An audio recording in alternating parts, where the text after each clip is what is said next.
Good आयमशी मित्रांनो, नमस्कार. तर जे कोणी शेतकरी म्हणते तर रासायनिक शिवाय उत्पन्न येत नाही, तर बघू शकतात हे आपले तिगावचे भैया आहेत मित्रांनो. खूप जबरदस्त प्रगती केलेली आहे शेतीमध्ये त्यांनी.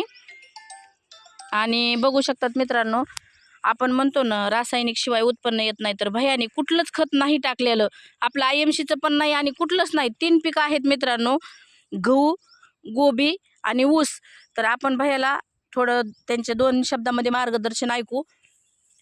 तर भैया साहेब, ह्या ऊसाला कुठलं खत टाकलं नाही ना तुम्ही? कोणचंच नाही, फक्त 65 कुटी केलेली आहे. तर बघा मित्रांनो, एवढा जबरदस्त फुटवा आहे.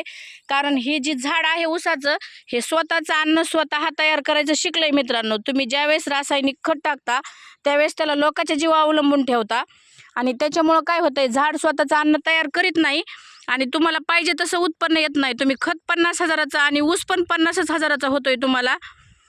तर बघू शकतात